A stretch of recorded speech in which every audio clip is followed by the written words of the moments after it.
I support Councillor Scott and her words, Mr Chairman. I've gone through the days of council where we were sort of a receptacle for every group in the community who needed some funding, some for good causes and some for weren't so good. And this again, as Councillor Scott said, is a worthy cause and by passionate and committed people. But I simply don't see that it's the role of this council to fund these applications in this way, and on that basis I cannot support it. I will reluctantly support this, but I will signal to council that in my letter reply that will include the discussion that we've had, in the appropriate partnerships are to be formed with the likes of Tourism Hawke's Bay, Business Hawke's Bay. I will also make an offer of having a meeting with them personally as Chairman of Council to try and help facilitate that arrangement and relationship.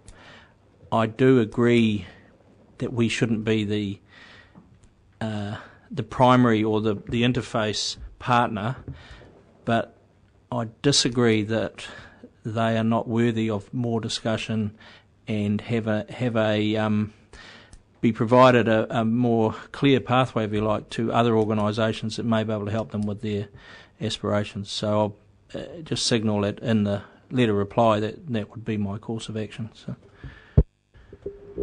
Councillor Curtin. Well, Mr Chair, in trying to find a way through, just with the proposal around the Environment Centre, is to say, what is there an opportunity to graft on, facilitate, push in the right direction, a good idea, and make it sit where it best sits. Now, it could sit with tourism. I don't care. It could sit with economic development for consideration. That's not really the point I was making. The point I really do want to make is that it's a good thing for this council, in my view, after 10 years of having submissions, which everything was on the table and up for grabs, is that we've moved away from that, thankfully.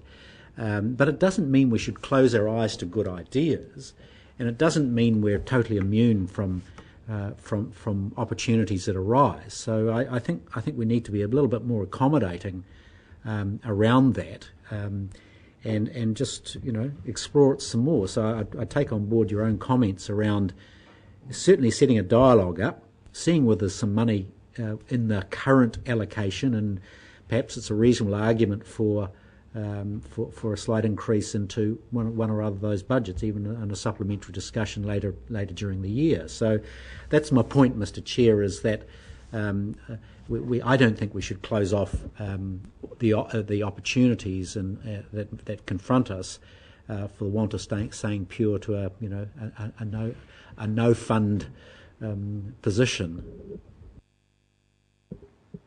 Jim, just the only thing I'd add is that every man and his dog, or every kid and his dog, wants to be Peter Jackson and buy an $80 million jet eventually. So one of the things that we do have, we don't have a hell of a lot in Hawke's Bay that we can crow about. We have got very cinematic or scenic terrain. So in terms of encouraging that, and we get bogged down on which fund it will come from, but I personally, look at the big picture, I'd prefer to give them $15,000 and spend $20,000 monitoring air quality in Waipawa. So in that sense, I think that's what we should be doing. So I would support $15,000 on the grounds of economic development, but I agree with you that it should be funneled through Business Hawke's Bay rather than a direct grant. So I think this is an opportunity that we should take, and we can argue about what fund and principles and rubbish like that. But Councillor McGregor. Yes, thank you, Mr Chairman. I actually relate to your comments. There are a lot of good photographers and a lot of good images around Hawke's Bay. But when I looked at the succession of images they had on the screen as they were presenting, their submission was being presented, I realised I was overcome with pride that we live in such a beautiful part of the world, and if those images can be distributed around to promote this province, then it's a great thing. So I think your approach is appropriate one. We want to encourage them, we want to give them some leadership and some direction so that their good work can continue. Sum up. And I don't doubt their worthiness at all, and I did take the trouble to look at their website, which is very good, and to find out what I could about them. And my point is actually that this is unbudgeted expenditure, and we already have a deficit. That, and yes, and oh my God, next to me, from a person who quite happily spends 30 million without consultation. No, order. There's no need for that. There's no need for that. I did get a comment, Mr. Chairman, while I was speaking. I was praying. So you should. So you should. Order. Anyway, please continue. And I welcome the fact that you would work with them, Mr. Chairman. And my point is, and this is why I asked about having contestable funds. We don't have a contestable fund because we don't want to open the door to people coming and asking for it. But when they do come in, without having any consultation with the public on it, we start taking money off the general rate to pay these because we think it's worthy. That's picking winners to some extent, and I don't think this is the right way of doing it. I think there are better ways of going about it, and I would welcome anything that can be done through the economic development to support this work. Thank you. I'll put that motion in. All those in favour, please say aye. Contrary, no. Carried. Mr. Chairman, when you have the discussions, can I suggest that you just check, and if you're able to help them out, just make sure that the Hastings District Council existing funding has been carried forward and that we're not just popping into their place.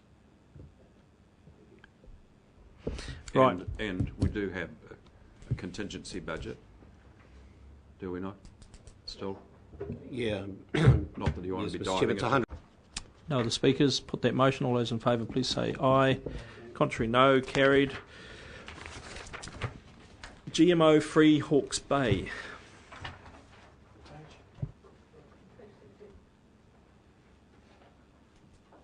Questions, Councillor Douglas.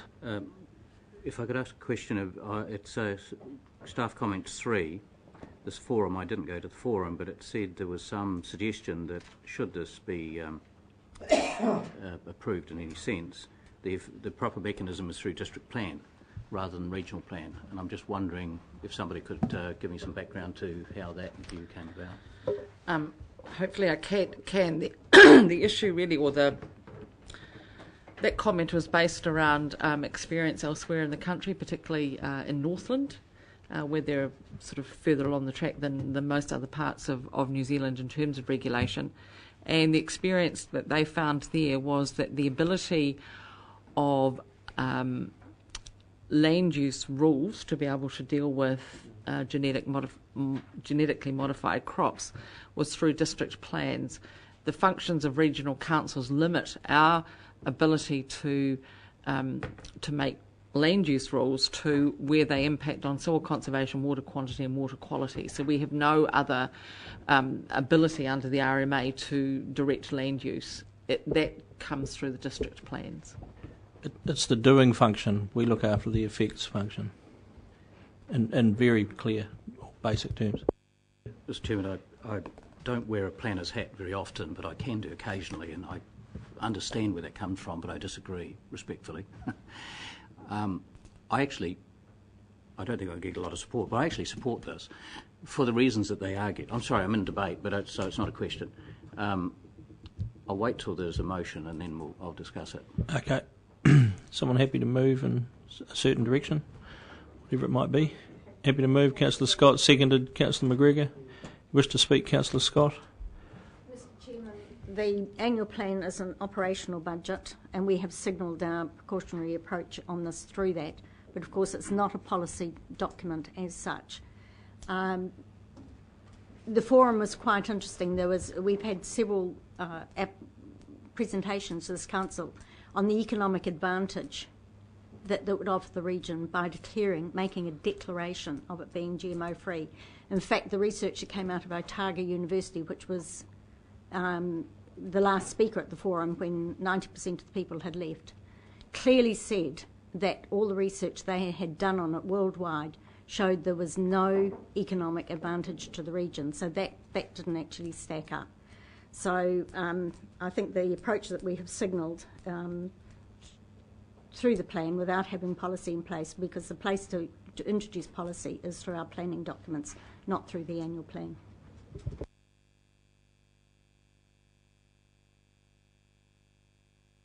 Again, we get sort of bogged down in process and policy and protocols, but okay, the Otago guy said something, but Johnny Bostock, who's got skin in the game, says it's great, and a lot of other people say the same thing. I just don't see why we can't make some sort of supportive assertion, whatever, to say that we do support the clean green and we're very cautious about GMOs, and just make some statement that indicates to the wider community that we are against GMOs or whatever. By not doing so, we're sort of in the public mind to a great extent saying that, look, here's this environmental agency, but they're sort of soft on Monsanto. I see Monsanto's just in the gun for glyphosate. I mean, there's headline news yesterday that there's new evidence about glyphosate that we all think's wonderful, but it's actually quite damaging. So we're sitting here saying, oh, we're not sure, we'll sit on the fence. But I can't see any reason why we can't make some sort of probably wishy-washy statement that's saying that we're in favour of banning GMOs until such. At the moment, we've taken the so-called precautionary principle, which makes us look like a bunch of wusses. So I'm not going to support this at all. Councillor Rose, you have a question? We're in debate. Well, I was just referring. Well, you should have asked it earlier. Okay.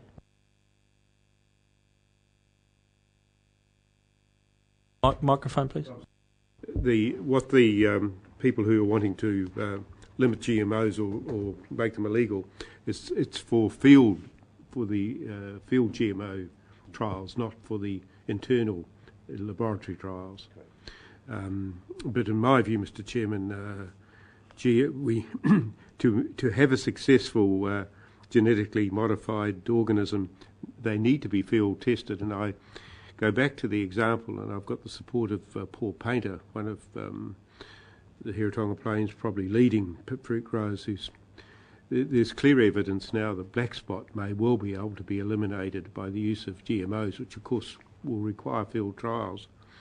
And if we were able to eliminate black spot out of Hawke's Bay, the saving to this community would be hundreds and hundreds of millions of dollars down the track. And I mean, to close our eyes to what GMOs can actually produce for us, to my way, is a bit of Luddite thinking. And we don't want to get caught up on this emotional bandwagon, which is commercially driven, really, and market driven for other reasons. So I support the staff recommendation. Other speakers, Councillor Douglas. Mr. Chairman, at the risk of being a Luddite. We're not allowed to use that term. No, well, I was just going to educate you as also a historian. Luddites are, we're trying to protect their jobs rather than against machinery per se. I won't use it again. No. I welcome the charge. I don't want to debate what annual plans do per se, and I'm conscious the mover, Councillor Scott, has a view that it's mainly a financial sort of component. I think this is a matter where you look at policies as well, because they all have a financial component to doing them.